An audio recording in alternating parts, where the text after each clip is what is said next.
Séance est consacrée donc pour étudier une méthode qui entre dans le cadre de l'apprentissage non supervisé, c'est la méthode de Camoy. D'accord. Après, donc, on va finaliser. Bah, d'attacher. Est-ce que vous pouvez redire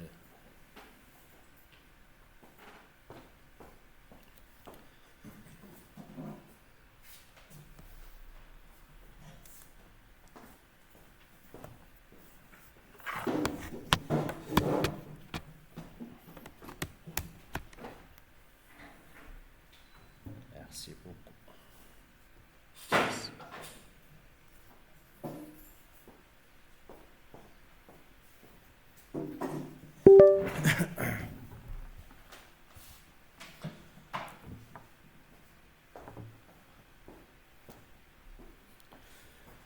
Donc la méthode de Camoya, comme on va voir, donc l'objectif généralement c'est de la quantification vectorielle.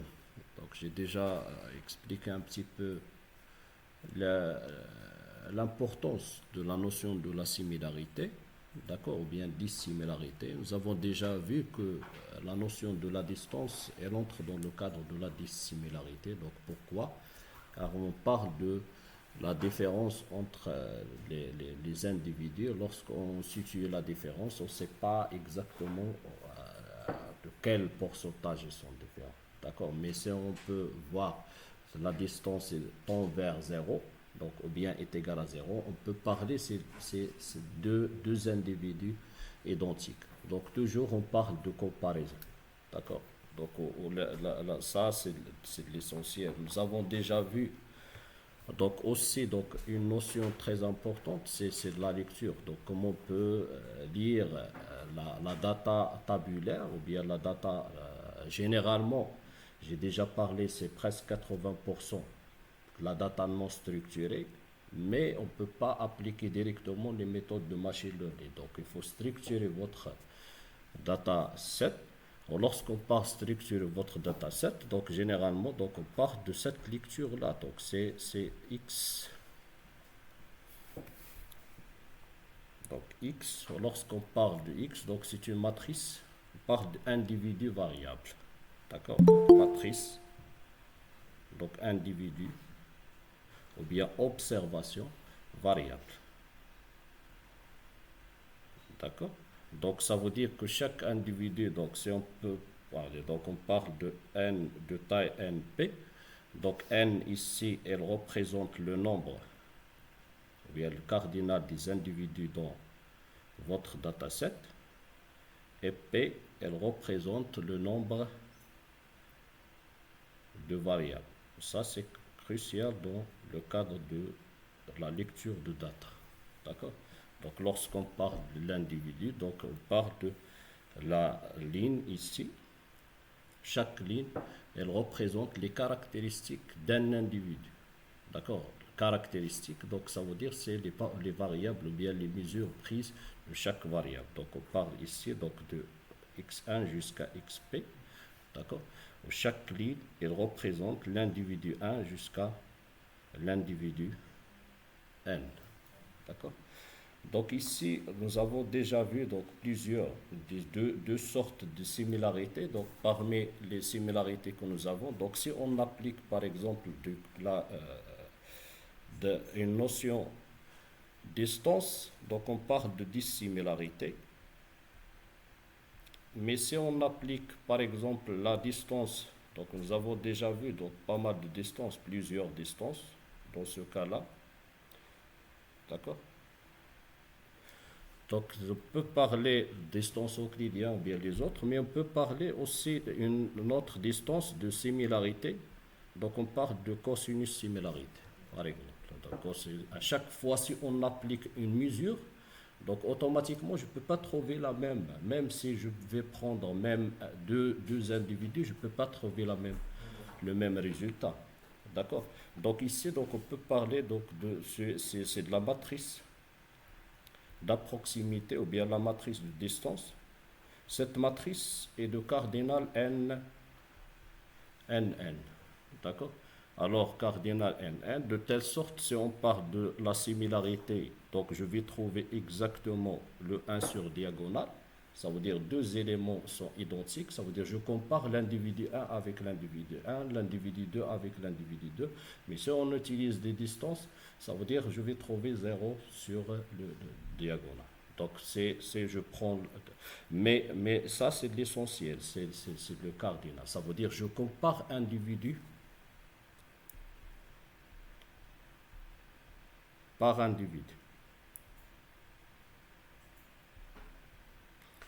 Ou bien je peux trouver donc une matrice de cette taille, PP.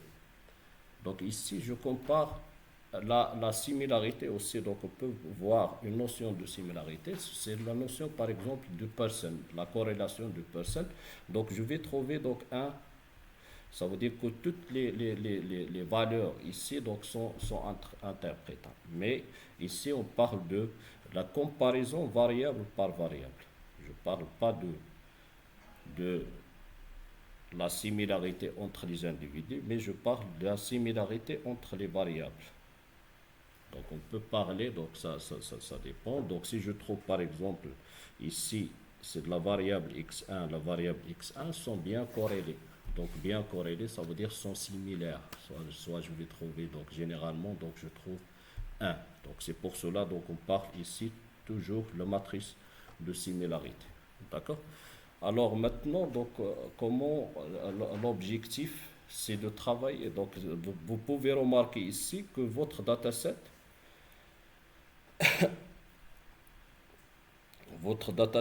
donc est non labellisé. Ça c'est très intéressant. Pas de sortie. D'accord? Mais on peut appliquer des modèles, même si pas de sortie. Donc, je peux voir des modèles qu'on peut, pour traiter ce genre de problème. D'accord? Alors ici, donc, vous pouvez voir que pas de Y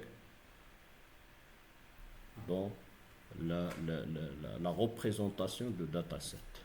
D'accord? Donc, si nous sommes devant cette situation, donc on fait appel les méthodes non supervisées donc pour traiter ça. Comme j'ai déjà expliqué, donc les méthodes non supervisées, elles se basent sur la comparaison. Cette comparaison donc est faite par, il faut choisir c'est quoi le meilleure façon de faire cette comparaison. D'accord? Donc ici, donc je vais passer directement donc sur une application. Donc lorsqu'on parle de domaine d'application, donc ça veut dire donc pour le cas de l'apprentissage non supervisé, généralement donc on parle d'une seule application. Mais si on parle de l'apprentissage supervisé, il y en a comme deux applications. Soit vous parlez de la régression ou bien de la classification.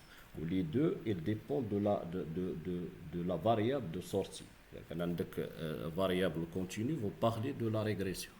D'accord? Donc ça veut dire, même si lorsque je parle de la prévision, il faut prédire par exemple une quantité réelle, je peux dire l'application c'est de la prévision. Mais généralement, donc, elle entre dans la classe essentielle, c'est de la classe des méthodes de régression ou bien des méthodes de la classification. Mais lorsqu'on parle de l'apprentissage non supervisé, on parle de clustering ou bien de regroupement ou bien de segmentation. Donc il existe une seule application dans ce sens-là. D'accord? Donc l'idée, elle se base, donc lorsqu'on parle de regroupement, on regroupe des objets. D'accord? Donc ça veut dire on regroupe des individus, ce n'est pas des variables. D'accord? Alors, cet individu, donc, pour construire soit des groupes, soit des classes. De telle sorte, l'idée, c'est simple. Lorsque je prends deux objets dans un même groupe, donc automatiquement, ils se ressemblent le plus possible. Ça veut dire au niveau de la ressemblance, donc soit je peux trouver quelque chose qui est identique, ou bien la ressemblance plus forte. D'accord? Ou si je prends deux individus de groupes différents, automatiquement, donc il faut voir sont différents le plus possible aussi. D'accord? Donc ça veut dire si je prends par exemple cette situation, Donc vous pouvez voir, donc les deux individus ici, ils sont caractéristiques, donc ils sont similaires.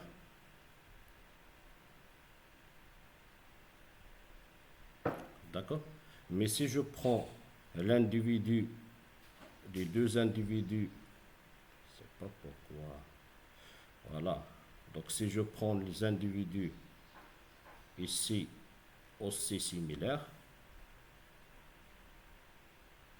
fortement, ça c'est les deux de base.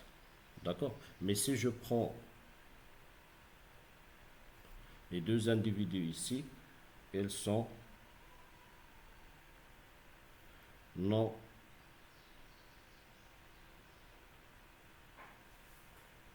similaires. Ça veut dire, c'est dit, c'est simple. Tout le monde il peut faire ça. Il faut penser de cette intuition. Donc, deux individus de même groupe, ils partagent les mêmes connaissances, les mêmes informations, les mêmes caractéristiques. Et si je prends deux individus de groupes différents, donc automatiquement, je cherche de différencier ou bien de séparer le maximum les deux groupes pour ne pas avoir des chevauchements. Mais réellement, il existe cet chevauchement.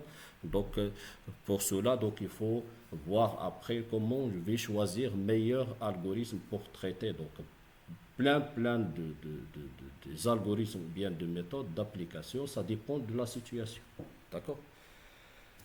Alors ici, donc, on peut voir, ça c'est de l'idée générale, mais généralement, donc, pour faire ça, alors il faut voir parfois donc de préalable de fixer le nombre de groupes et de démarrer le travail. D'accord? Donc on va voir que la méthode de Camise, elle entre dans ce cadre-là. D'accord? Vous avez déjà vu le nombre d'Abel. Nous avons déjà parlé. Donc si on veut segmenter trois individus dans un groupe général, que je ne sais aucune information, il existe une infinité de façons de segmenter. C'est quoi la meilleure manière de segmenter les choses? Mais si on fixe, d'accord, donc si vous revenez vers le nombre d'AB, si on fixe le cas, aussi, elle donne beaucoup de situations, beaucoup de la manière de faire la segmentation. La question qui se pose, c'est quoi la meilleure segmentation si on fixe le nombre K? Donc on va voir aussi donc comment on peut faire ça. Donc voilà, donc on va travailler donc sur une matrice rectangulaire. Ligne, c'est individu, colonne variable. Ou bien on peut parler aussi parfois, donc il faut voir donc une matrice. Généralement, à partir de ça, on passe de trouver donc une matrice carrée. D'accord? Donc soit individu, individu, soit variable, variable. Donc ces structures-là permettent de classer les deux structures. Donc on va voir que, par exemple, l'ACP, elle se base sur la matrice de corrélation, donc pour trouver cette meilleure segmentation des individus. D'accord? Mais le cas de Camise, donc on va travailler sur la matrice individu, individu. D'accord?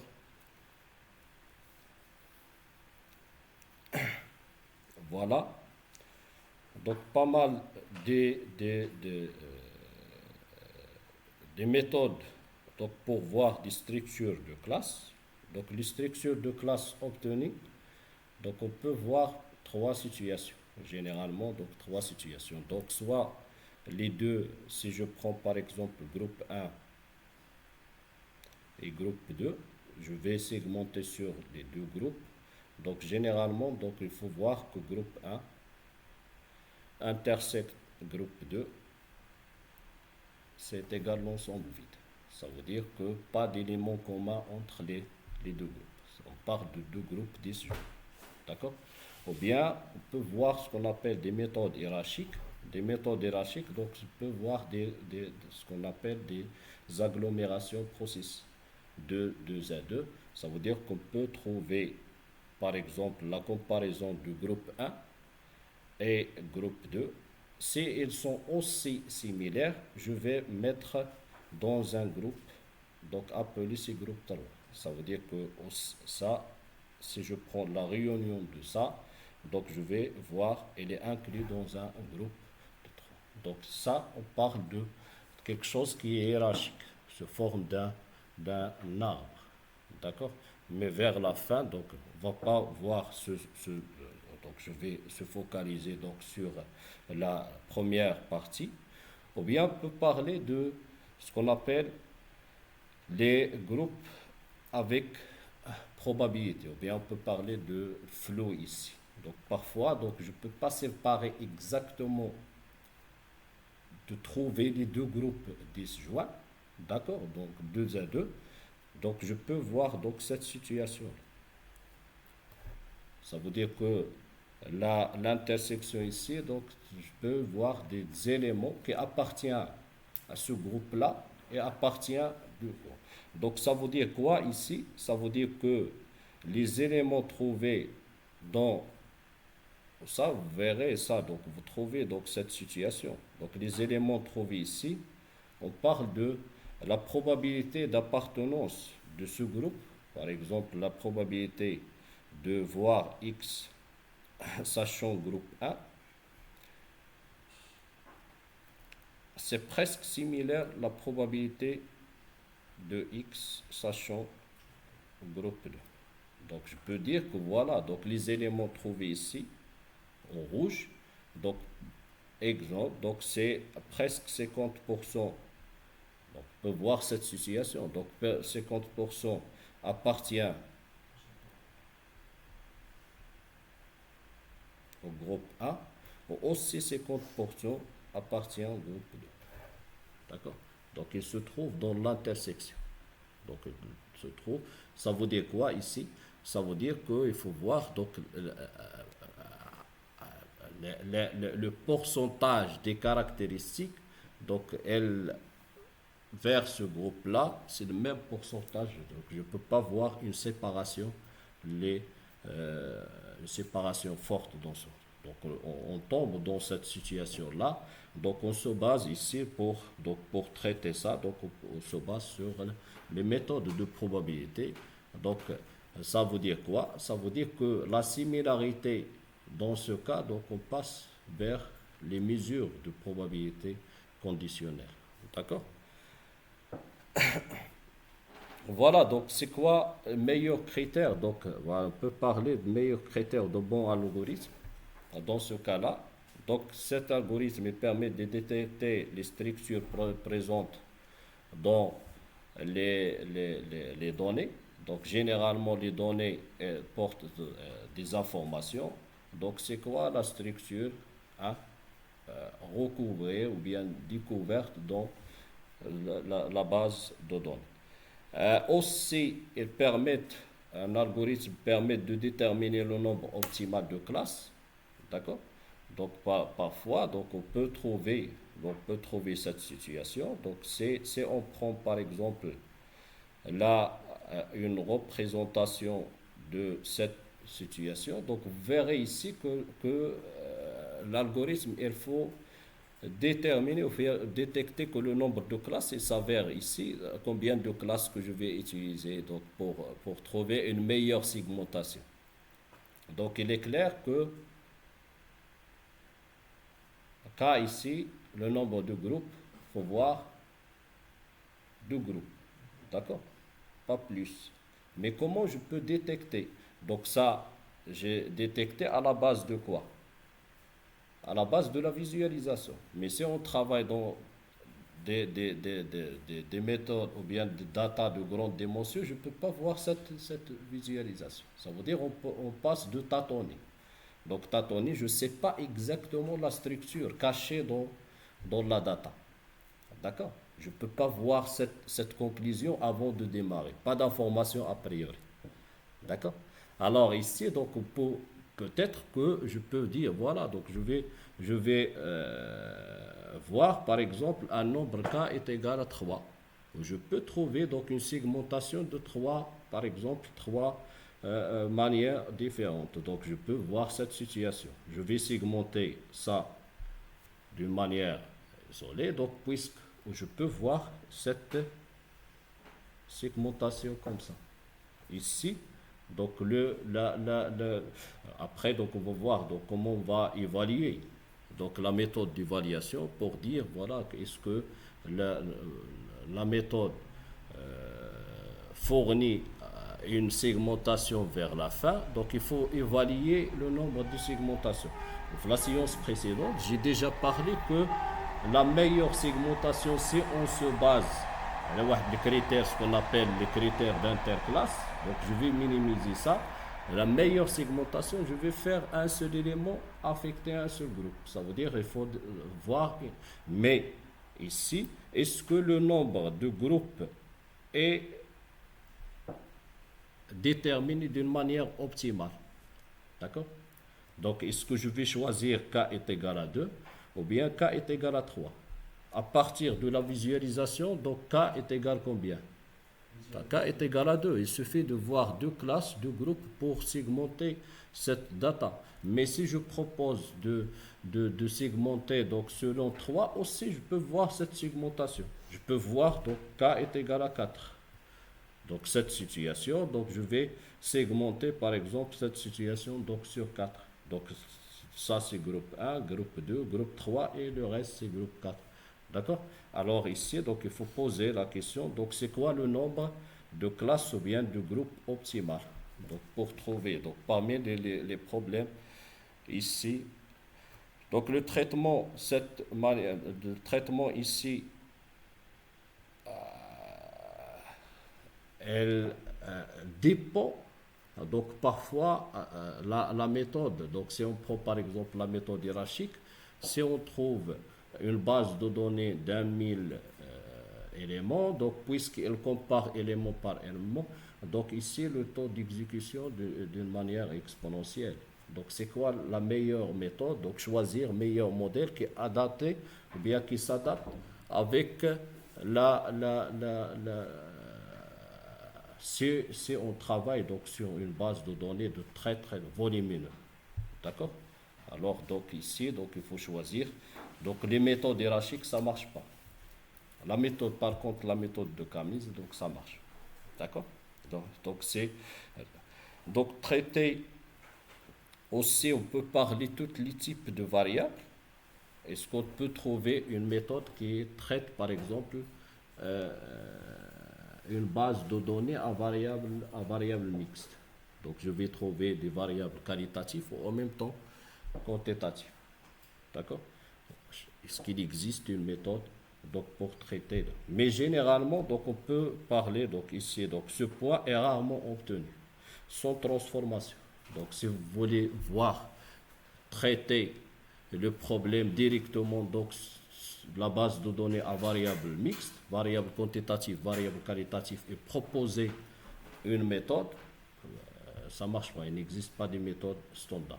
On peut voir, donc généralement les méthodes traitées, donc il utilise des variables généralement quantitatives. Il faut transformer les variables qualitatives vers les variables quantitatives et unifier les choses ici. Donc vous travaillez, donc, ou bien vous focalisez, donc comme l'atelier 2, ou bien l'atelier D, j'ai déjà demandé donc, pour mesurer des similarités, d'extraire les variables quantitatives ou de travailler directement sur les variables. Si ce n'est pas le cas, donc si on extrait, ça veut dire on élimine des variables qualitatives. Si on élimine des variables qualitatives, on élimine plusieurs sources d'informations. Ça veut dire que votre étude, parfois, donc, elle est incomplète. D'accord? Est-ce qu'on peut travailler donc sur une base de données à variables mixtes? D'accord? Alors, donc, plein de questions. Donc, pour choisir, c'est quoi le bon algorithme? Donc, mais je vais se focaliser donc, sur le nombre de groupes. Ça, c'est très intéressant. D'accord? Et après, donc, on va voir aussi un autre problème. Donc, comment on peut mesurer après la quantification ou bien après la segmentation? Donc, comment on peut mesurer la qualité de votre segmentation? Est-ce qu'elle est bonne ou bien non? Donc, comment on peut voir si on passe au cours, par exemple, de l'entraînement de l'apprentissage supervisé. Donc, on mesure pour dire que voilà, il apprend bien, itération par itération. Donc, toujours, on mesure les MSE. Donc, les MSE, lorsqu'on voit que les MSE, elles décroît, donc ça veut dire que notre algorithme, il apprend. Donc, c'est de la même chose ici. Donc, comment je peux dire, voilà, donc, que, est-ce que, comment mon algorithme, il apprend, donc, pour faire donc, la segmentation de groupes. D'accord? Alors, ici, donc, on peut voir deux sortes de communication dans les données. On part ce qu'on appelle l'inertie. Ça, c'est très intéressant. Donc, l'inertie ici, dans les deux sortes d'inertie, on parle aussi de l'inertie totale. D'accord? Donc, c'est quoi l'inertie intraclasse? Donc, l'inertie intraclasse, l'objectif, nous avons déjà évoqué deux problèmes dans le cas de la segmentation. Si on prend deux éléments qui appartiennent au même groupe, il faut voir qu'ils sont similaires. D'accord? Donc, cette inertie, elle permet de donner une information donc, sur l'homogénéité au sein de chaque groupe. D'accord? Est-ce que votre groupe, donc ça, c'est une mesure aussi. Vous avez déjà remarqué que j'ai cité dans le deuxième chapitre, donc c'est une mesure de similarité. Mais similarité entre quoi et quoi? Entre les groupes. D'accord? Ce n'est pas entre les individus. Ça veut dire qu'à chaque itération, donc on peut trouver par exemple le groupe 1. De groupe 1, donc est-ce que, je pose la question, est-ce que mon groupe est déjà les éléments qui appartiennent à ce groupe-là, est-ce qu'il est homogène? Donc s'il est homogène, qu'est-ce que ça veut dire homogène? Ça veut dire qu'ils sont les éléments qui appartiennent à ce groupe, ils sont semblables. D'accord? Ça veut dire similaires. Donc si je prends cette situation et cette situation, donc groupe 1 et groupe 2, je prends par exemple que le groupe 1 est sous cette forme. Elle contient combien d'éléments? 5 éléments. Ce groupe-là aussi, il contient combien d'éléments? 5 éléments. Mais c'est quoi le meilleur groupe, si je peux dire, c'est quoi le meilleur groupe entre groupe 1 et groupe 2? Donc normalement, je peux répondre. Maintenant, on se base que la visualisation. Il faut voir donc une mesure. Donc pour mesurer ça, donc je passe de voir une mesure inertie.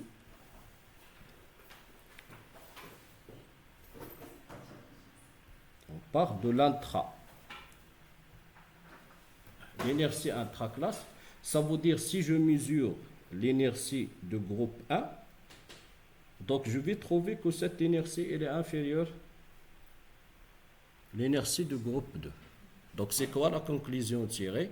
Je peux dire, voilà, donc groupe 1 meilleur pour nous de groupe 2 par rapport. Pourquoi je dis ça? Je cherche des groupes une meilleure qui répondent à la première question. La première question, elle donne, si je prends deux éléments du même groupe, ils sont plus semblables. D'accord? Là, je vois que, mais pour l'interprétation de ça, donc c'est une mesure entre les groupes. C'est une mesure entre les groupes, alors qui permet de donner, donc à chaque fois, il est interprétable. Je demande à chaque fois, donc si vous verrez, donc si vous appliquez quelque chose, mais généralement des mesures, donc c'est quoi l'interprétation de la valeur donnée, d'accord? Donc la valeur donnée à partir de cette visualisation, je peux dire directement que groupe 1 est meilleur par rapport au groupe 2 si je prends cette situation. Pourquoi le terme meilleur? À la base des calculs faits. Mais comment je peux voir la similarité ou bien la mesure d'inertie intraclasse. Donc la mesure d'inertie intraclasse. Donc qu'est-ce qu'on va remarquer ici? Donc c'est de la moyenne des distances. Ça veut dire je peux mesurer ça à partir de quoi? Des données qui se trouvent dans l'utilisation de la distance. Donc l'utilisation de la distance, si je prends la distance euclidienne, vous remarquez ici que tous les calculs se trouvent dans la classe. Ça veut dire ici, donc il faut voir c'est de la distance, la sommation ici sur, pourquoi je quotiente sur 2n ici, donc c'est de la moyenne. Donc la moyenne des distances entre les distances de 5 éléments ici. D'accord? Et aussi la moyenne de tous les éléments ici.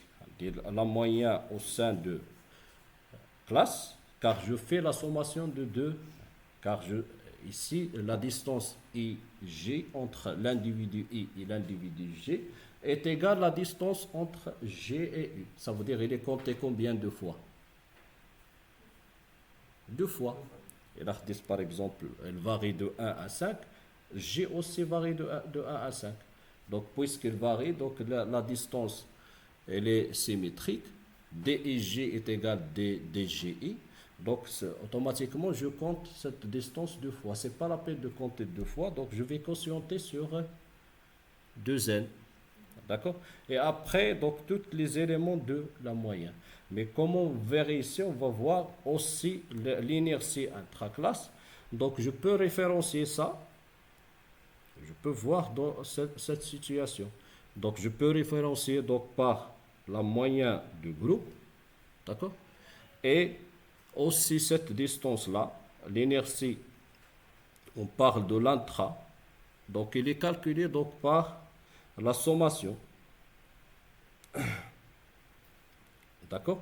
Des distances entre quoi et quoi? Entre les éléments xi, d'accord? Et la moyenne du groupe au carré. D'accord? Donc, ici, je vais quotienter sur combien de distances? Donc, pour rendre moyen, 1 sur 1. D'accord? Alors, ici, donc, un référence créé ici. Donc, je peux calculer la moyenne, c'est le barycentre, c'est le référent, d'accord? Mais c'est, est-ce que toujours, donc ça, c'est le cas général.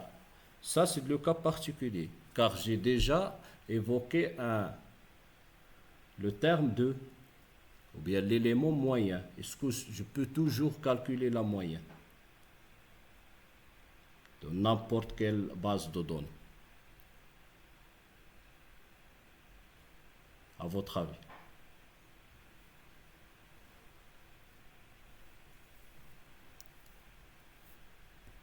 Oui?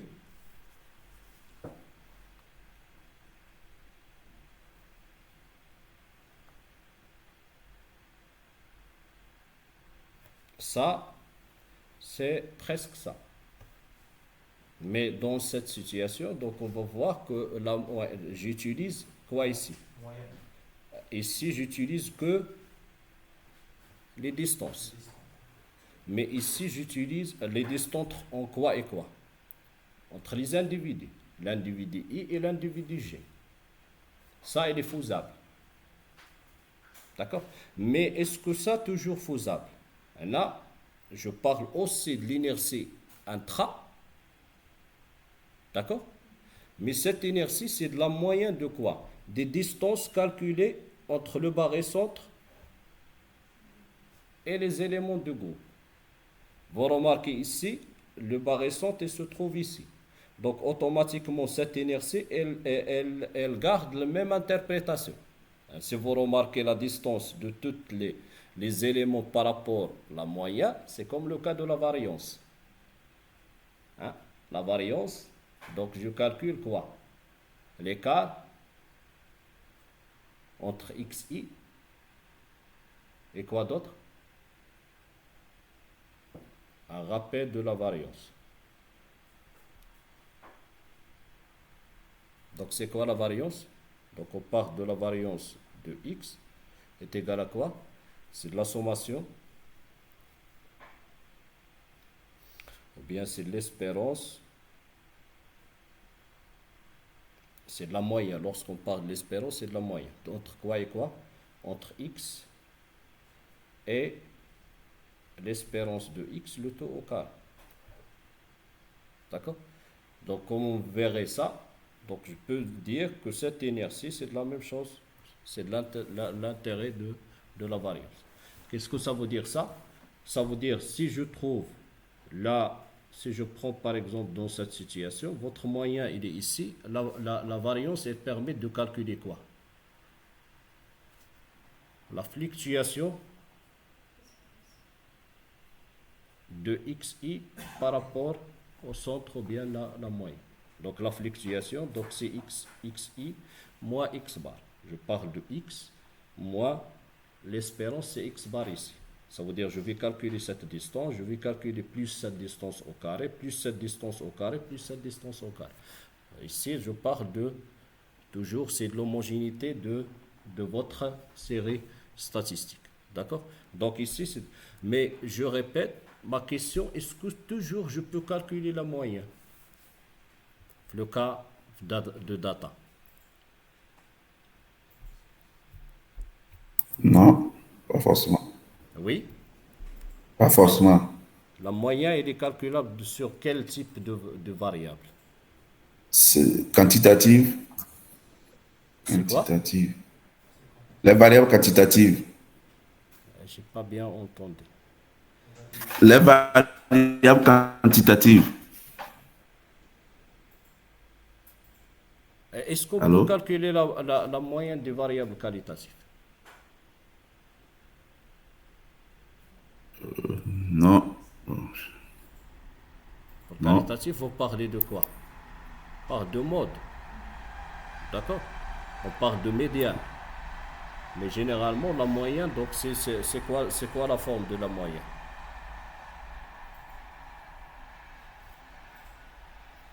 Donc je vais écrire. Donc ici, donc si je veux calculer x bar, c'est quoi x bar?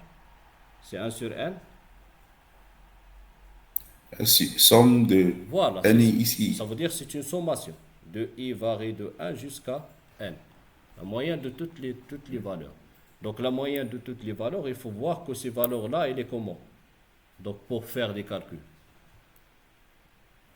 Les quantitatives discrètes. Continue.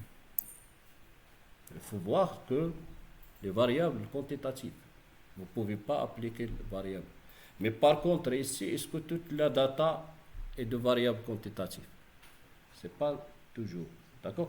Donc, on va voir que lorsqu'on. L'interprétation, c'est la même interprétation. Mais lorsqu'on utilise, on travaille sur la data à variable quantitative, je peux utiliser cette forme. Mais cette forme, elle est toujours existe.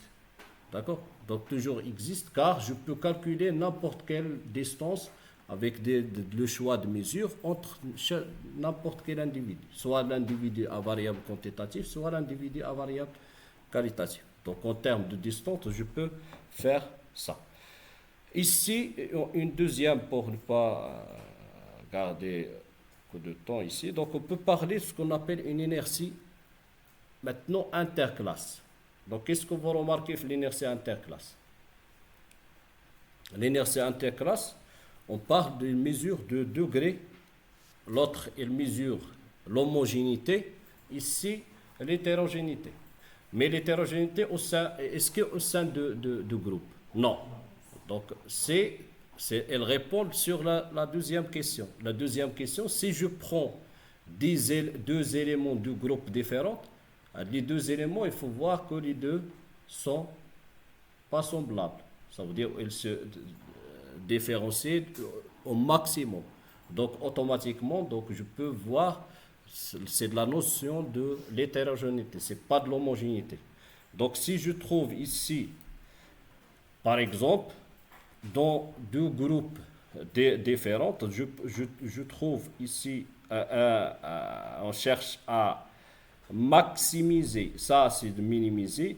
Ici, je cherche à maximiser cette inertie. Ça veut dire lorsque je trouve, par exemple, cette situation entre deux groupes, et cette situation, c'est quoi la meilleure segmentation entre les deux? est-ce que cette situation, c'est K1 ou bien deuxième cas?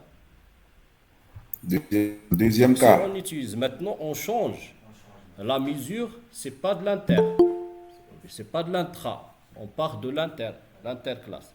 Donc ça, ici, donc on peut voir que en termes de mesure interclasse, cette situation est meilleure par rapport. Donc le K1, donc je vais faire une interprétation. Donc automatiquement, l'interclasse inter de partitionnement, ici on parle de partitionnement 1, elle est inférieure strictement l'inter de partitionnement 2. Donc cette situation, elle permet de répondre, donc on peut interpréter ça, que deuxième cas, meilleur par rapport au premier cas. Pourquoi? Car dans cette situation, peut-être que les deux groupes ici, je peux voir un seul groupe. Ça veut dire que, mais dans ce cas-là, les deux groupes ici, je ne peux pas voir, je ne peux pas mettre dans un seul groupe. Alors, pourquoi? Vous remarquez, si je prends deux éléments ici, les deux éléments, un élément de ce groupe-là et de ce groupe-là, peut-être elles sont semblables. Donc peut-être elles sont semblables. Là, je mets dans deux groupes différents. Mais si vous remarquez ici, deux éléments ici, pas de ressemblance entre l'élément de groupe 1 et l'élément de groupe 2. D'accord? Alors voilà, donc ici, c'est les deux mesures pour voir. Donc les deux mesures pour voir ça, donc on peut généralement voir donc une inertie totale. L'inertie totale, ça veut dire avant la segmentation, ça, elle apparaître après la segmentation, si je peux segmenter. Mais c'est pas le démarrage, pas de segmentation, pas d'application. Je peux mesurer l'inertie qui se trouvait dans la dataset avant la segmentation. On parle de l'inertie totale. Cette inertie totale est égale, c'est l'inertie intra plus l'inertie interne. Ça veut dire que l'inertie totale donc, est égale à l'inertie intra. Lorsqu'on parle l'inertie intra et l'inertie inter, elle dépend de la segmentation. Si je pose la question, c'est comment je peux voir l'évaluation de l'information avant de faire la segmentation. Donc avant de faire la segmentation, je peux mesurer cette inertie. On parle de l'inertie totale. Ça veut dire que c'est de l'information trouvée dans la dataset tout entier. Pas de segmentation, pas de... D'accord? Ça marche à ce niveau-là. Maintenant, à la base de ça, je peux définir directement l'algorithme de cas moyen. Donc cet algorithme, c'est un algorithme non supervisé, c'est ça l'objectif. D'accord? Elle travaille, donc on va voir, elle permet de donner, chercher la partitionnement itération par itération. D'accord? Chaque membre, ça c'est donc chaque membre ou bien chaque individu est affecté au centre le plus proche. Donc je vais expliquer après quoi. Donc l'algorithme il s'arrête, donc chaque algorithme automatiquement, donc il faut voir une convergence vers la fin.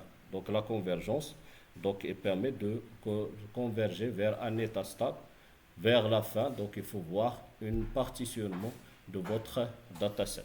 Donc je vais expliquer. Vous pouvez voir ici, à partir de cette schématisation, le déroulement de l'algorithme. Voilà, donc la data sans aucune information. Donc sans aucune information, pas d'information. Je ne peux pas extraire, pas d'extraction d'informations. Après l'application de votre algorithme K-means, donc elle permet de segmenter ici donc votre groupe d'une manière de groupe homogène, d'accord? Et la segmentation donc vers la fin, donc au départ vous pouvez voir votre algorithme ne permet pas de donner une meilleure segmentation. D'accord? Je fixe le nombre de classes ou bien le nombre de groupes avant le démarrage. Donc, on part de K moyen. Ça veut dire qu'il faut fixer votre K. Donc, si je démarre ici, donc K ici, le meilleur K, c'est K est égal à combien? C'est égal à 7. Mais si vous utilisez un autre cas, vous ne pouvez pas trouver cette situation. D'accord? On va remarquer ici, dès le départ, donc, que votre algorithme ne permet pas de donner un meilleur regroupement de choses. D'accord? Mais vers la fin, faire la stationnarité de votre algorithme, donc il permet de donner un meilleur résultat, c'est le regroupement de cette. D'accord? Là, parmi vous, donc il va dire, voilà, donc que les trois groupes ici sont presque similaires. D'accord? Clairement, c'est pas similaire. D'accord? On va voir cette situation, donc on va voir un data simulé. D'accord? Je peux simuler ma propre data et après, donc on peut, déjà dès le départ, donc vous remarquez ici, cette visualisation, vous remarquez que je peux segmenter sous forme de 7 groupes. Mais la question qui se pose, comment je peux voir cette information préalable? Donc cette information, c'est difficile de voir en avant. Mais si on connaît cette information, je peux voir appliquer la meilleur cas ou bien le vrai cas donc pour faire cette segmentation vers la fin. Comment ça? Donc là, l'algorithme de cas moyen, il détermine l'ensemble des références. La méthode, c'est simple. D'accord? Donc on va voir les références, ce sont les moyens. D'accord? Donc les moyens, généralement, sont des moyens arithmétiques. D'accord? Et vous remarquez ici que l'inertie dans la classe totale, donc X, I, A, c'est de la base d'apprentissage.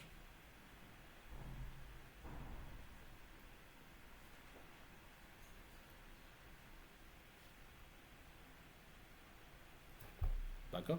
Je peux mesurer cette expression-là. Ici, donc vous remarquez ici que XI appartient à la partition qui dépend de C, qui dépend de barycentre C. Ici, donc la communication entre une fonction, ce qu'on appelle une fonction d'affectation, meilleure fonction d'affectation. D'accord?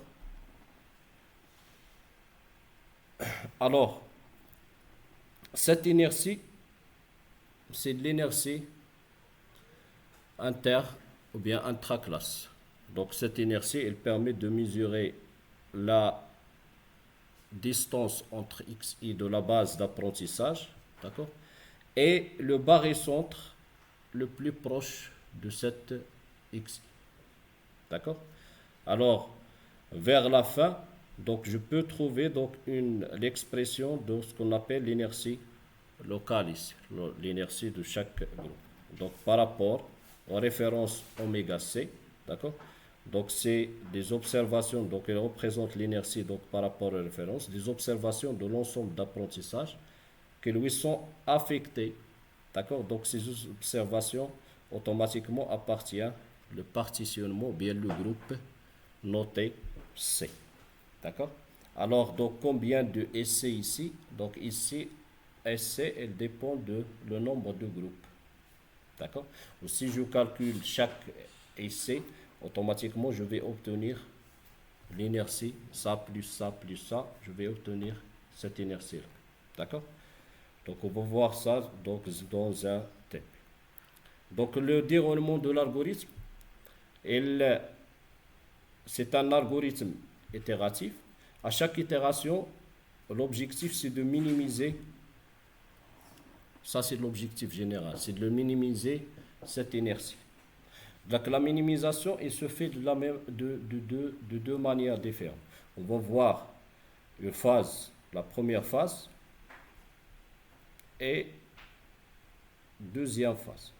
Donc pour le cas, la différence entre l'apprentissage, par exemple, de la méthode de cas moyen par rapport l'apprentissage, par exemple, que vous avez déjà vu dans le cadre de l'apprentissage supervisé.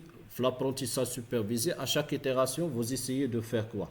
De mise à jour les poids, de telle sorte que à chaque mise à jour, il faut toujours observer l'erreur. Donc il existe. Donc l'erreur, c'est l'erreur qui calcule la sortie prédit ou bien la sortie observée par rapport à la sortie cible. D'accord?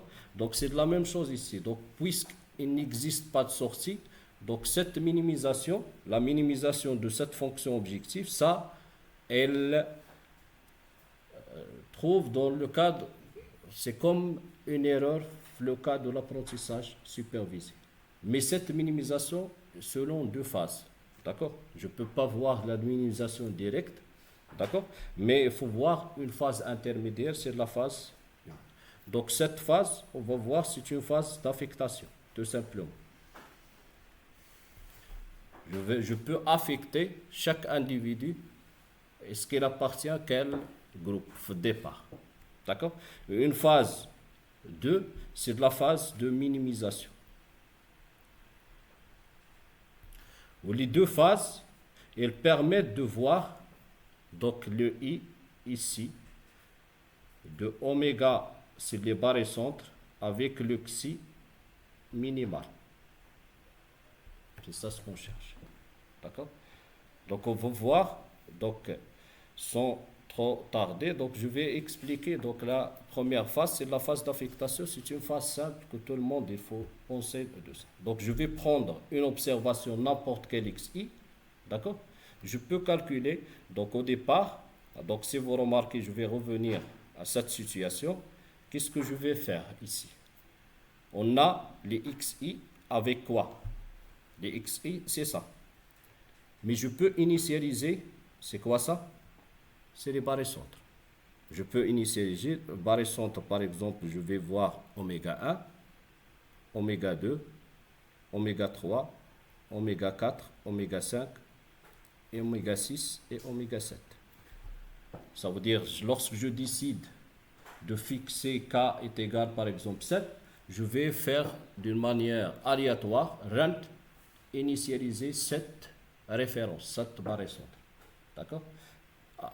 Après, donc je peux prendre donc je vais revenir dans la phase d'affectation, donc prendre un x, n'importe quel x de votre dataset, où vous pouvez calculer les distances ici. Donc si je prends un x, je peux calculer la distance par rapport à toutes les barycentres initialisées. Donc par rapport à oméga 1 jusqu'à oméga k, grand K ici. D'accord? Qu'est-ce que vous remarquez ici?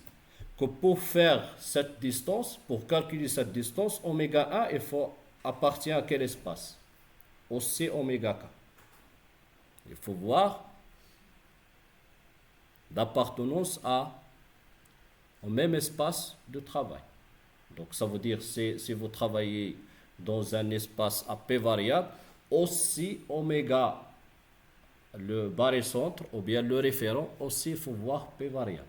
D'accord? Donc vous pouvez calculer cette distance-là. D'accord?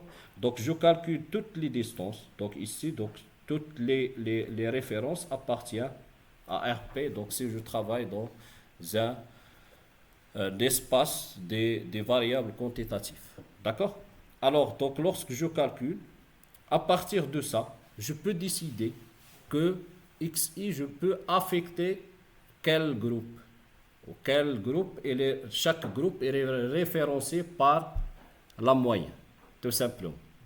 D'accord? Alors ici, donc vous remarquez que je peux calculer k fois la distance. Je peux affecter le x vers la distance, le groupe de distance minimale. Bon, ça, c'est convenable. Pourquoi? Car le xi de distance minimale par rapport le référence, ça veut dire que cette référence, elle ressemble à xi. D'accord? je vais faire la même chose donc, pour toutes les x. D'accord? Donc après cette phase, je peux voir ce qu'on appelle une fonction d'affectation. Cette fonction d'affectation qui permet de donner les groupes ou bien les indices à chaque individu. D'accord? Donc si on a par exemple trois groupes, alors donc vers la fin, je vais voir ces indices-là. Donc ça veut dire ici, je vais voir l'indice du groupe 1. D'accord? Donc indice de groupe affecté. Donc si on suppose qu'on a K est égal 3, ça veut dire 3 groupes, je vais voir après cette application de la phase d'affectation, je peux affecter. Je peux remarquer par exemple 1, 1, 1, 2, 2, 2, 3, 1, 3, et ainsi de suite. Qu'est-ce que ça veut dire ça? Implicitement, ça veut dire, lorsque j'observe le x qui est égal à 1, comment je peux interpréter ce résultat-là? Donc je peux dire que, ici, que x1, c'est de l'individu 1, donc affecté, c'est appartient au groupe 1. Ou ce groupe 1, il est référencé par quoi? Par un barycentre ou bien un référent oméga 1. D'accord? Donc après, donc, je peux voir cette situation. Maintenant, est-ce que je peux passer vers le regroupement? Oui. Donc je connais déjà l'itération 1. D'accord? Donc le groupe, je peux construire groupe 1, je peux construire groupe 2, jusqu'à vers la fin, groupe K. Est-ce que je peux calculer l'inertie? Oui. Maintenant, donc je peux calculer l'inertie inter, je peux calculer l'inertie intra. D'accord? Donc si je calcule l'inertie intra, d'accord? Donc on peut voir que la somme de toutes les inerties. Après, donc je vais voir une deuxième étape, c'est la phase de minimisation. Ça veut dire que je ne peux pas voir directement la minimisation sans phase d'affectation. D'accord? Donc la phase de minimisation, qu'est-ce que vous remarquez ici? C'est le gradient, tout simplement. Donc le gradient, mais par rapport à quoi? Par rapport à oméga 1 jusqu'à oméga K ici. D'accord? Ça veut dire quoi? Donc implicitement, donc la sortie de ça, elle permet de donner une mise à jour des centres. D'accord? Donc mise à jour de centre, ça veut dire que je peux voir par exemple le groupe 1. Si vous avez des questions, donc je peux voir du groupe 1, l'itération avant, ce groupe, ce référent, et se trouve ici. D'accord? Voilà le oméga old. Après la mise à jour, donc qu'est-ce qu'on remarque? On remarque que cette oméga, elle va se déplacer ici. Ça, c'est oméga.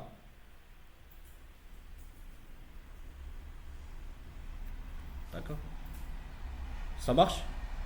Donc, la mise à jour, elle permet de donner donc un décalage, donc un déplacement de votre oméga, donc pour voir une référence. Donc, elle permet de refaire. La question qui se pose, c'est quoi le meilleur? Est-ce que le oméga old ou bien le oméga new ici, dans cette situation?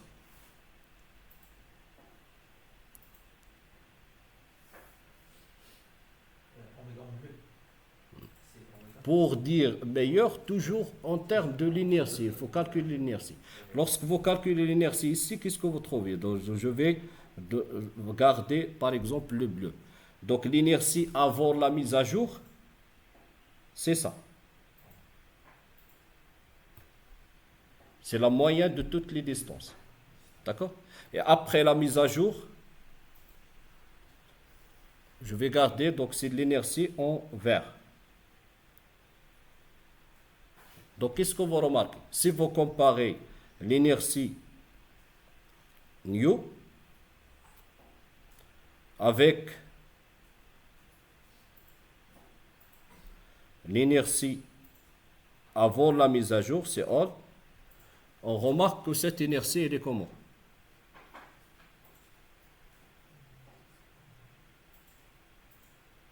On va voir ça, donc on va voir ça donc sur un TP. Cette inertie, implicitement, Elle est donc plus, ils vont, elle est plus grande. elle est supérieure.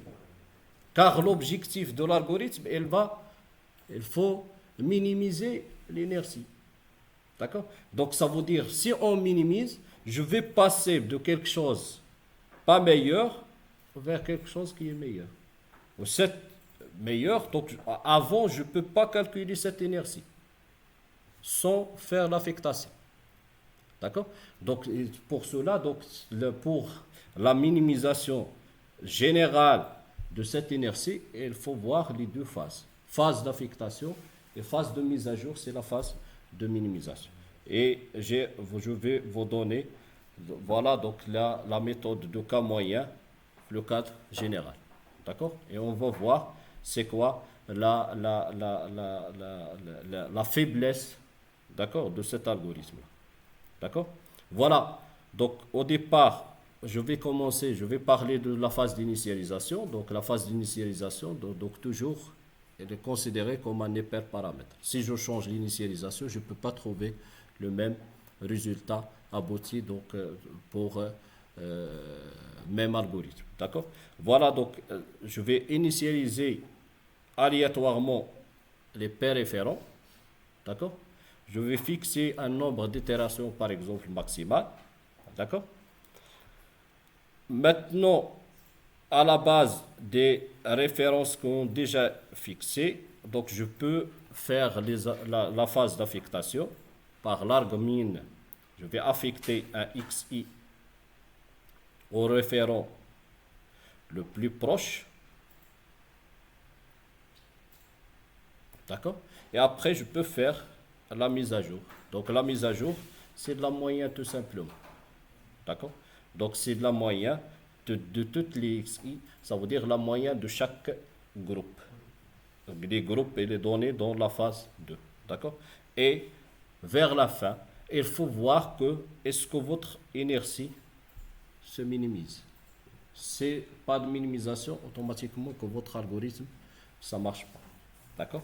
Et voilà donc l'algorithme de cas moyen. Donc je vais vous donner avant ça, voilà, donc travailler donc sur une base de données simulée. D'accord? Donc simulée, donc ça veut dire quoi? Ça veut dire qu'on va travailler aussi donc, pour faire la représentation, donc pour faire cette schématisation dès le départ. Donc je vais voir un RAND, construire donc une base, votre propre base de données, et après donc on va appliquer la méthode de cas moyen donc sur un dataset réel. Donc toujours c'est la dataset de Mol Customers. D'accord?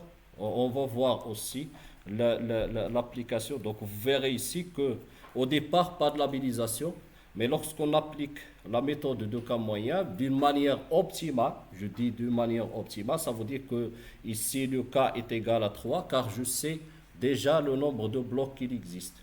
D'accord? Mais si j'utilise k est égal à 4, il va donner 4 groupes, tout simplement. Si vous utilisez k est égal à 5, il va donner 5 groupes. D'accord? Alors, vers la fin, donc, vous pouvez voir que votre algorithme il est capable de faire un regroupement de telle sorte que vous verrez ici que chaque groupe il est référencé par quoi? Par le barycentre oméga 1, ici barycentre oméga 2, et ici le barycentre oméga 3. D'accord? Voilà donc le premier atelier qu'on va voir. Deuxième atelier, donc on peut utiliser par exemple le cas moyen que j'ai déjà donc dans la première séance, j'ai déjà motivé donc par la segmentation d'imagerie. D'accord? Donc la segmentation ici, donc elle se peut voir, ça c'est une image médicale. D'accord? Après l'application de cas moyen, donc je peux voir cette illustration. D'accord? Donc cette illustration, donc qui permet de donner que, donc généralement dans l'imagerie, les pixels voisins, et les comment? Ils se ressemblent. D'accord? Quels sont les pixels qui se ressemblent bien dans ce cas-là? Donc, vous verrez ici que après l'application, donc on peut voir que hein, ça, il est segmenté par bleu, ça, il est segmenté par le groupe jaune, mais comment je peux passer, je peux voir cette segmentation en appliquant l'algorithme de Camoy. D'accord? Donc la lecture, c'est quoi la meilleure lecture? Est-ce que à partir de l'image 1 ou bien de l'image 2? Les deux. D'accord? Mais il faut voir que un algorithme, on peut trouver parfois, donc si votre algorithme, ça ne marche pas de bon nombre de cas, pas de bon nombre d'initialisation, ou bien la manière d'initialisation, vous ne pouvez pas trouver une meilleure donc, segmentation dans ce cas-là. D'accord? Donc parfois, donc, peut-être elle va donner que du bruit. L'origine est mieux par rapport. D'accord? Voilà, donc c'est tout ça. Je vais partager avec vous le premier atelier, donc pour voir le déroulement de l'algorithme de K-moyen. Est-ce que vous avez des questions avant de... Oui? Ça marche? Est-ce que tout est clair? Je parle pour tout le monde.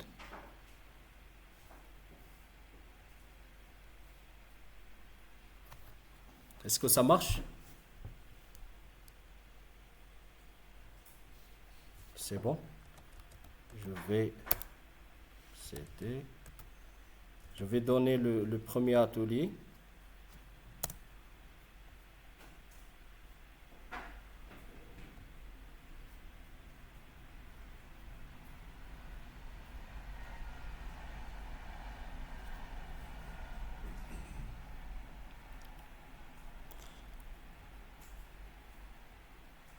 Je vais partager avec vous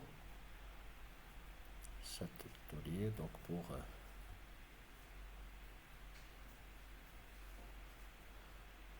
date.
Voilà, donc ici, donc pour le premier atelier donc, de l'algorithme de cas moyen.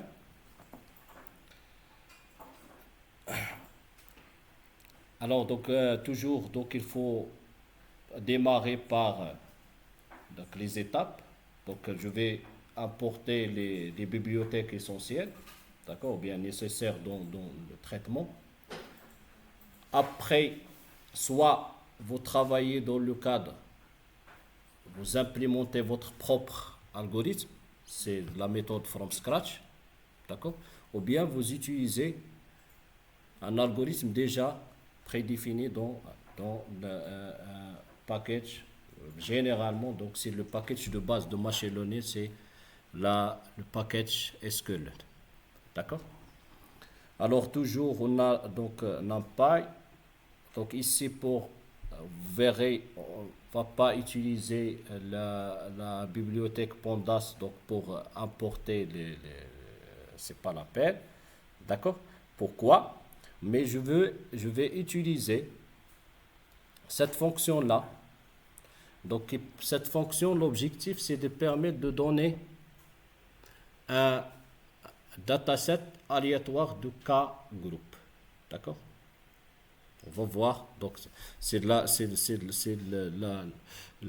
fonction make block. D'accord? Alors, il faut donner, elle permet de donner des blocs. D'accord? On va générer ici 100 individus, d'accord, de 2 dimensions, d'accord, donc implicitement, donc, et le nombre de centres, déjà je vais fixer 3, d'accord, donc pour garder la même objectif de l'atelier 1, d'accord. Donc je vais partager avec vous et je vais expliquer les étapes de votre algorithme. Donc après, donc vous pouvez voir votre data d'apprentissage.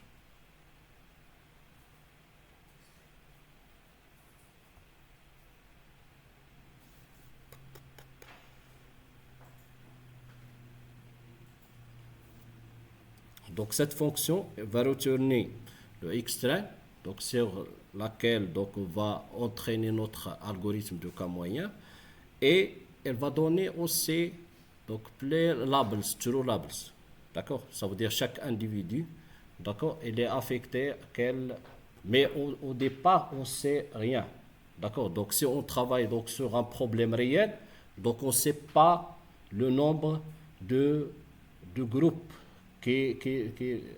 c'est pas, ça veut dire il faut résoudre deux choses. C'est quoi le meilleur nombre de groupes? Si on connaît le meilleur nombre de groupes, c'est quoi le meilleur regroupement? D'accord? Maintenant, on connaît le nombre de groupes. D'accord? Car j'ai déjà simulé ma propre base de données. C'est une base de données simulée. Donc vous pouvez voir, donc c'est une base de 2 dimensions. Si vous faites le shape ici, vous appelez shape extrait, alors vous pouvez voir que c'est une base de données de 2 dimensions. Automatiquement, je peux visualiser cette base, d'accord, et 100 individus dans ce cas. Donc, vous pouvez voir ici.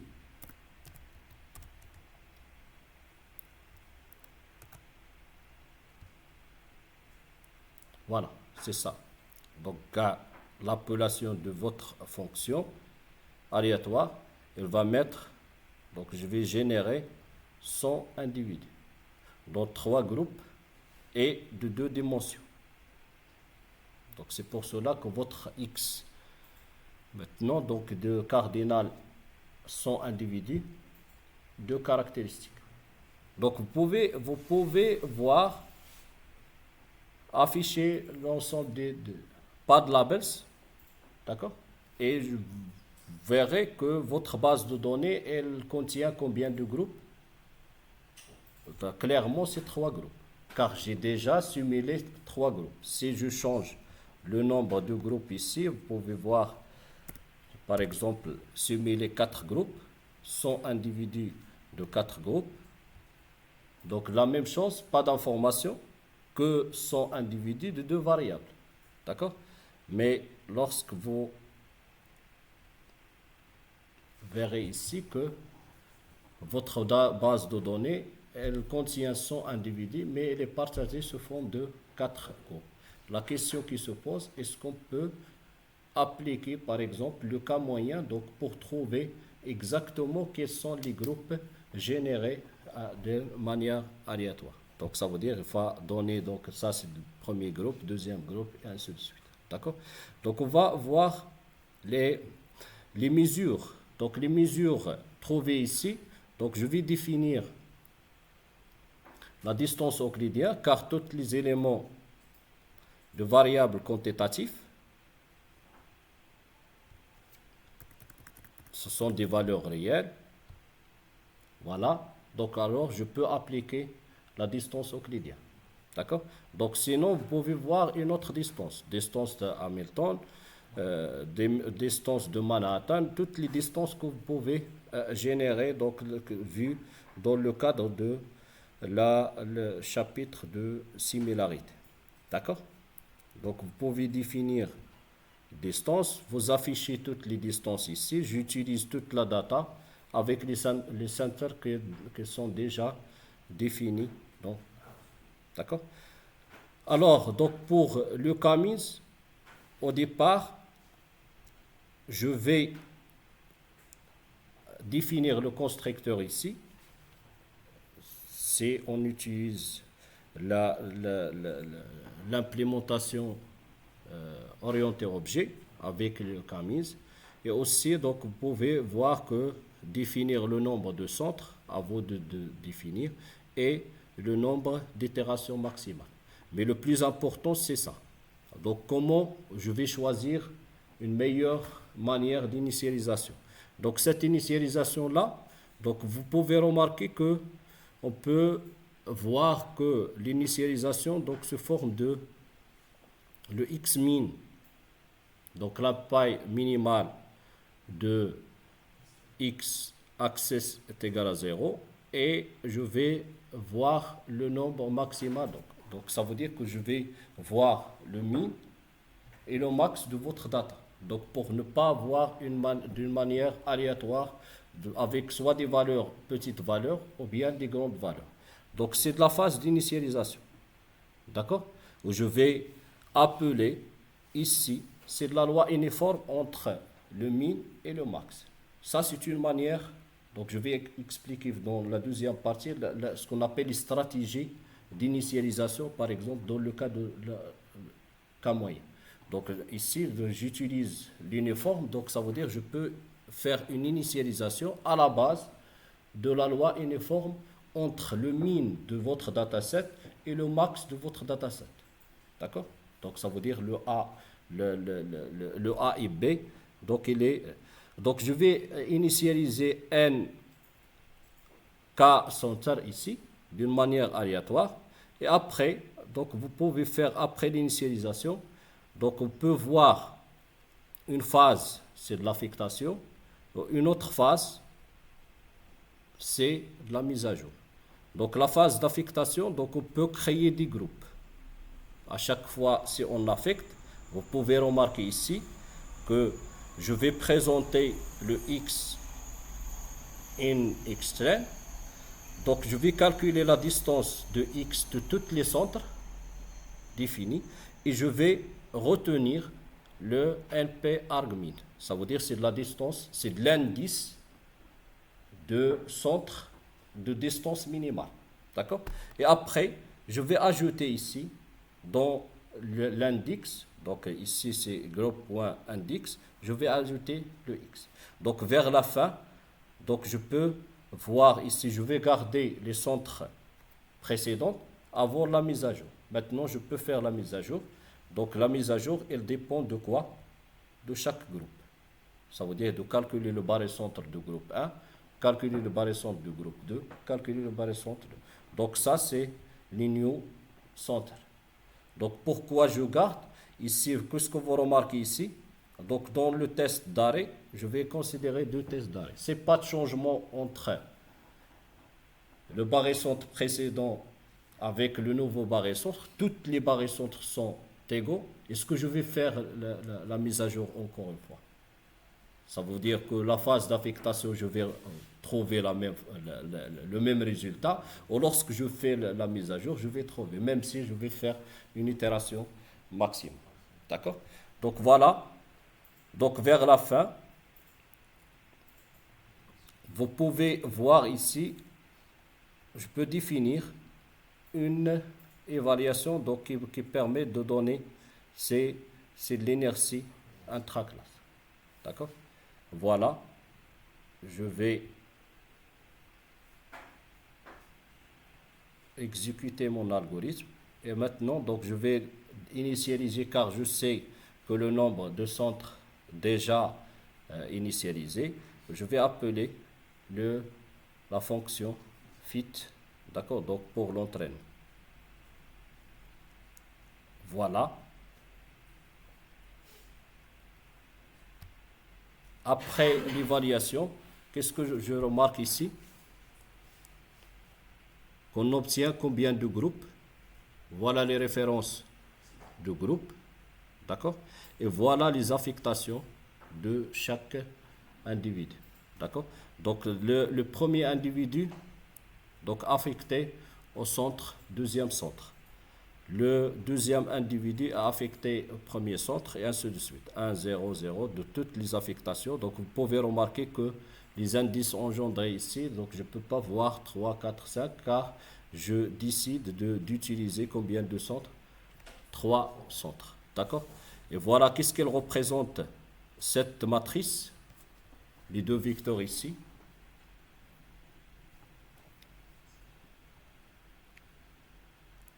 Oui. C'est la matrice de dissimilarité. C'est les barycentres. D'accord? Donc ici, donc C'est les- le premier c'est X de premier barycentre. Ça, c'est le deuxième, c'est le Y car votre barycentre appartient à R2. Deuxième barycentre, d'indice, le X de deuxième barycentre, c'est ça. Et le Y de deuxième barycentre, c'est ça. Le X de troisième barycentre, c'est ça. Et le Y de troisième barycentre, c'est ça. D'accord? Voilà, donc c'est la mise à jour où il faut voir ici, donc pour une évaluation, donc on va voir est-ce que notre algorithme, après la classification, donc est-ce qu'il va générer. Donc qu'est-ce que vous remarquez ici?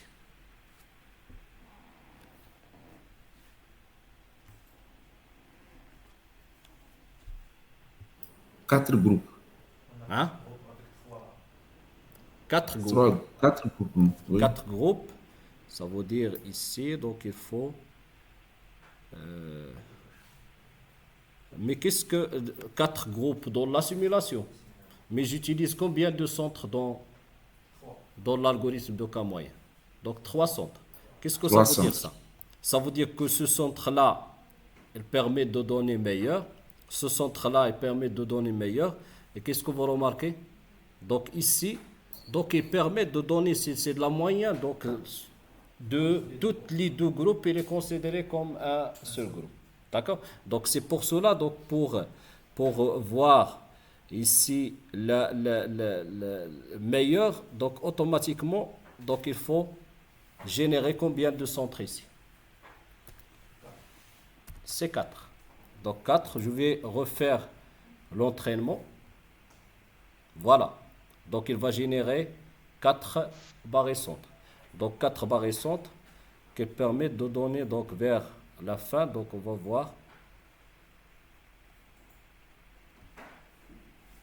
Voilà. Maintenant ça marche. Donc vous avez 4 barycentres. Chaque barycentre, elle représente un groupe différent. D'accord? Donc elle reste maintenant à comment vous pouvez calculer l'inertie donc pour voir une itération et de remarquer. C'est ça l'objectif il faut continuer. Donc je vais partager avec vous cet atelier-là. Mais l'objectif, donc je vais écrire les objectifs. L'objectif, c'est de calculer l'inertie interclasse, d'accord? Ou intraclasse, pardon. Donc calculer l'inertie intraclasse, ou à chaque fois calculer l'inertie interclasse, et il faut visualiser, afficher à chaque itération les deux énergies. Vers la fin, il faut conclure, d'accord, interpréter le résultat obtenu. Donc c'est ça Oui, l'objectif. oui, monsieur, il y a une remarque. Comment? Il y a une remarque, si vous permettez. Oui. Alors, la classification, il se fait sans faire les mesures. Par exemple, de dissimilarité, de similarité. Est-ce que l'algorithme déjà comprend ces mesures qui a fait la classification? Cet exemple. La mesure de similarité. C'est-à-dire, on a fait la classification sans faire les mesures. Ou bien on ne voit pas les mesures qui. S'il vous plaît.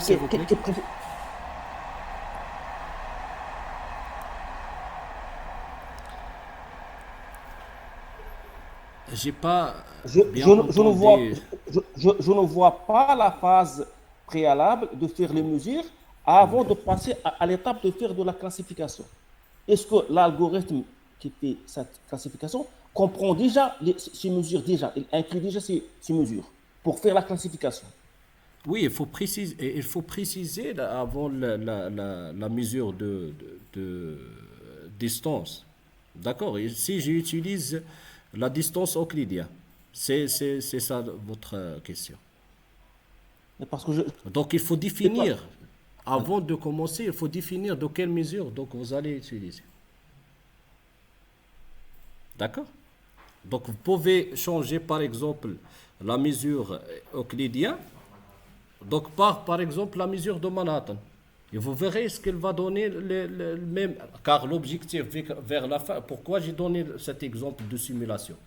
Car je sais déjà que voilà, c'est ça le nombre de groupes. Je peux visualiser ça dans deux dimensions. D'accord? Ou clairement, vous verrez que voilà, votre algorithme de Camise, il est capable de faire la segmentation. Mais à part dans un dataset réel, c'est pas le cas.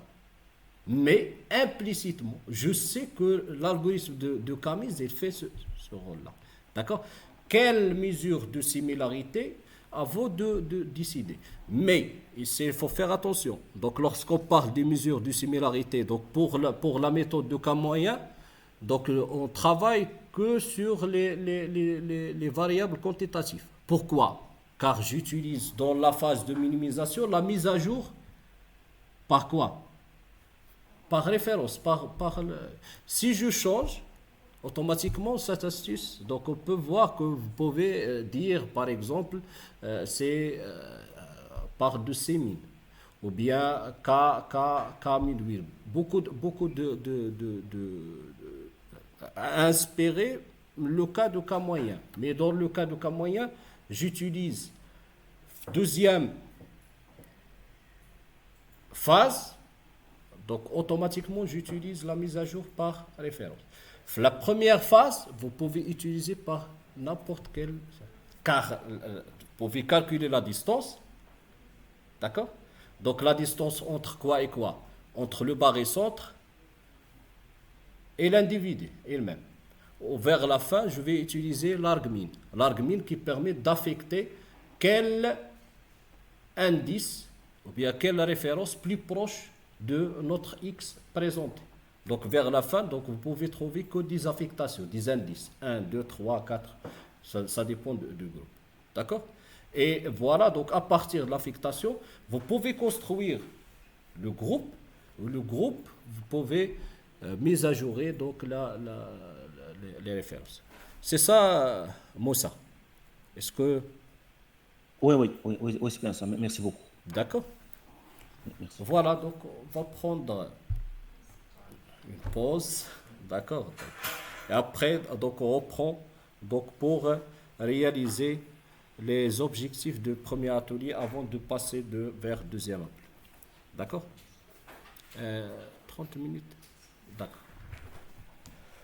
Donc on reprend vers 11h35. Je vais arrêter là.